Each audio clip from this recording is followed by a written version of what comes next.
बच्चों, आज हम लोग लैब प्रोसेस में पढ़ेंगे न्यूट्रिशन इन ह्यूमन बीइंग्स, मनुष्य में पोषण पढ़ेंगे। तो ह्यूमन डाइजेस्टिव सिस्टम आते हैं, मानव पाचन तंत्र के विषय में पहले पढ़ेंगे। The various organs of the human digestive system साथ कौन कौन है? माउथ है, एस्टोफोगस जिसको फूड पाइप भी कहते हैं, स्टोमक है जिसको आमाशय भी कहते हैं, स्मॉल इंस्टेंटेन क्षुद्रांत भी कहते हैं, लार्ज इंस्टेंटेन बृहदांत कहते हैं। तो ये सब डिफरेंट पार्ट्स है, ये सब डाइजेस्टिव सिस्टम्स के पार्ट्स है। The human digestive canals which runs from mouth to anus तक है, उसकी जो लेंथ होती है 9 मीटर के आसपास होती है। अब various step of nutrition in human being, अब क्या क्या स्टेप्स है ह्यूमन बीइंग में न्यूट्रिशन में? तो इन जैसे माने अंतर्ग्रहण, इंजेक्शन में हम पढ़ेंगे in human food is ingested through the mouth. उसमें माउथ होता है मनुष्य में, तो माउथ के थ्रू अपना भोजन ग्रहण करते हैं। इसका डाइजेशन, पाचन कैसे होता है? In human beings the digestion of food begins in the mouth से ही इसका पाचन शुरू हो जाता है। तो वही चीज हम लोग आज पढ़ना है।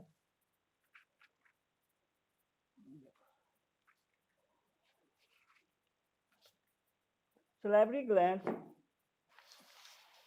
glands in our mouth produce saliva। Mouth में salivary glands होता है, वो क्या प्रोड्यूस करता है? सलाइवा प्रोड्यूस करता है, जो ये भोजन में मिक्स होके ये क्या करता है? उसको चिपचिपा बना देता है। तो वही है, our tongue helps the mixing the saliva with the food. Saliva is watery liquid and wet the food, और फूड को वेट कर देता है, जिससे हम क्या होता है? Wetted food can be swallowed easily, माने उसको निगलने में आसानी होता है। अब है salivary glands produce a enzyme. Salivary glands में एक इंजाइम प्रोड्यूस होता है, उसको सलिवरी इंजाइम्स कहते हैं, सलिवरी इमाइलेज कहते हैं। क्या कहते हैं? Salivary amylase which digest the starch present in food. और फूड में जो कार्बोहाइड्रेट होता है, स्टार्च होता है, उसको किस में कन्वर्ट कर देता है? शुगर में कन्वर्ट कर देता है। तो दस द डाइजेशन ऑफ स्टार्च यानी carbohydrate begins in the mouth. तो स्टार्च सलिवरी इमाइलेज के द्वारा रिएक्शन हुआ, तो ये क्या किस में कन्वर्ट हो गया? शुगर में कन्वर्ट। तो देखते हैं यहाँ पर ये माउथ है, माउथ में ये यहाँ पर सलिवरी ग्लैंड्स होता है। सलिवरी ग्लैंड से सलिवरी इमाइलेज निकल प्रोड्यूस होता है। तो मुंह में ही ये सलिवरी इमाइलेज कार्बोहाइड्रेट यानी ये स्टार्च पर रिएक्शन करके किस में कन्वर्ट कर देता है? शुगर में कन्वर्ट करता है। शुगर को माल्टोज भी कहते हैं। अब इसका हिंदी वाले बच्चे अपना लिख लेंगे। मनुष्य में भोजन का पाचन मुंह से प्रारंभ हो जाता है। मुंह में सलिवरी ग्रंथि, जिसको लाला ग्रंथि कहते हैं, पाए जाते हैं, जिसमें सलिवरी इमाइलेज निकलता है यानी लाल रस निकलता है, जो भोजन को चिपचिपा बना देते हैं और भोजन निगलने में आसानी हो जाता है। सलिवरी इमाइलेज भोजन में उपस्थित स्टार्च यानी कार्बोहाइड्रेट को शर्करा में बदल देते हैं। ये पाचन हो, वहाँ पर कार्बोहाइड्रेट का पाचन कहाँ पर हुआ?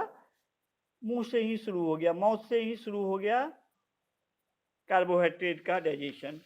अब आते हैं हम लोग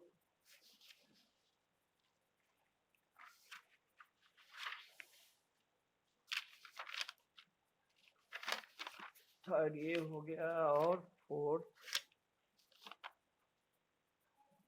हाँ, अब है द स्लाइटली डाइजेस्टेड फूड। चूंकि फूड माउथ में कुछ डाइजेस्ट हुआ है, तो इसलिए slightly digested food in the mouth goes down the food pipe. इसके बाद वो फूड पाइप में जाता है। मुंह से भोजन फूड पाइप में आता है। यहाँ पर फूड पाइप है, ये जो माउथ से भोजन, ये फूड पाइप है, जिसको ओसोफेगस कहते हैं। तो called oesophagus. The oesophagus carries food to stomach, और वह फूड को कहाँ तक ले जाता है? स्टोमक तक पहुंचाता है। When the food enters the esophagus, माने food pipe, the wall of esophagus start contraction and expansion movement। उसमें कंट्रैक्शन होता है और इसकी दीवार में, और एक्सपेंशन होता है, जिससे फूड धीरे धीरे आगे बढ़ता है। Is called peristaltic movement, peristaltic movement कहते हैं। This peristaltic movement pushes the food into stomach. और ये पेरिस्टेल्टिक मूवमेंट क्या होता है, वही भोजन को आगे बढ़ाता है और कहाँ तक पहुंचाता है, स्टोमक में बढ़ाता है। तो वही है, हिंदी वाले बच्चे पर लिख लेंगे, मुंह में भोजन गरिष्का में पहुंचता है, गरिष्का में संकुचन और फैलाव होने के कारण भोजन गरिष्का में आगे बढ़ता है। उस संकुचन और फैलाव के कारण जो गरिष्का में गति होती है उसे पेरिस्टेलिक गति कहते हैं। इस गति के कारण भोजन गरिष्का के आमाशय में पहुंचता है। अब हम स्टोमक के विषय में पढ़ेंगे। The stomach is a J shaped organs है, उसका आकार होता है जे शेप का होता है, जे शेप्ड ऑर्गन्स है। Present in the left side of abdomen, वो एब्डोमेन के लेफ्ट साइड में प्रेजेंट होता है। द फूड इज चर्नड, माने यहाँ पर फूड का मंथन होता है in stomach for about 3 hour, 3 hour तक वो फूड हमारे स्टोमक में रहता है। The stomach wall contains gastric glands, stomach wall में कौन सा होता है, ग्लैंड्स होता है, गैस्ट्रिक ग्लैंड्स, जिसको ट्यूबुलर ग्लैंड्स भी कहते हैं। which secrete gastric juice, वह गैस्ट्रिक जूस प्रोड्यूस करता है। The gastric juice contains 3 substance, उसमें 3 सब्सटेंस होते हैं, कौन कौन, हाइड्रोक्लोरिक एसिड होता है, पेप्सिन एंजाइम और म्यूकस होता है। अब देखो फंक्शन ऑफ हाइड्रोक्लोरिक एसिड, तो हाइड्रोक्लोरिक एसिड का क्या फंक्शन है। Hydrochloric acid makes the gastric juice acidic medium, वो क्या करता है, ये हाइड्रोक्लोरिकम वो भोजन को एसिडिक मीडियम में कन्वर्ट कर, माने गैस्ट्रिक जूस को एसिडिक मीडियम में कन्वर्ट कर देता है, जिससे वो पेप्सिन जो एंजाइम्स होता है वह एसिडिक मीडियम में ही रिएक्शन कर पाता है। और दूसरा इसका फंक्शन है, it kills the bacteria which may enter the stomach with food, और जो बैक्टीरिया भोजन के साथ हमारे शरीर में प्रवेश कर जाए उसको वो मार देता है। तो यहाँ पर हम लोग देखते हैं ये एस्टोफोगस से वो कहाँ पर आता है, स्टोमक में आ जाता है भोजन, यहाँ पर 3 आवर्स रहता है भोजन। अब आते हैं function of pepsin enzyme. Pepsin enzyme digest the proteins properly in acidic medium of food, अगर भोजन एसिडिक मीडियम होता है तब ये वो प्रॉपरली प्रोटीन को डाइजेस्ट करता है। तो प्रोटीन पेप्सिन से रिएक्शन करके क्या फॉर्मेशन करता है, पेप्टोन्स और प्रोटियोज का फॉर्मेशन करता है। तो मैंने ये यहाँ पर पेप्सिन जो एंजाइम्स है वो प्रोटीन का पाचन कर रहा है। तो स्टोमक में किसका डाइजेशन हुआ, प्रोटीन का, और इसमें हम माउथ में देखे थे कार्बोहाइड्रेट का।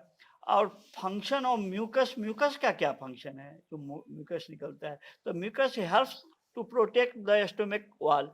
स्टोमक वॉल जो होता है, जो आमाशय की दीवार होती है, उसको प्रोटेक्ट करता है किससे, हाइड्रोक्लोरिक एसिड से। हिंदी वाले बच्चे लिख देंगे, आमाशय जे आकार के अंग होते हैं जो पेट के बाएं भाग में स्थित होते हैं, यहाँ भोजन 3 घंटे तक रहते हैं। आमाशय में जठर ग्रंथियाँ होती है जिससे जठर रस स्रावित होता है। जठर रस 3 प्रकार के पदार्थ होते हैं, हाइड्रोक्लोरिक अम्ल, पेप्सिन एंजाइम और म्यूकस। हाइड्रोक्लोरिक अम्ल का कार्य यह भोजन को अम्लीय बनाता है, यह भोजन के साथ आने वाले बैक्टीरिया को मार देते हैं।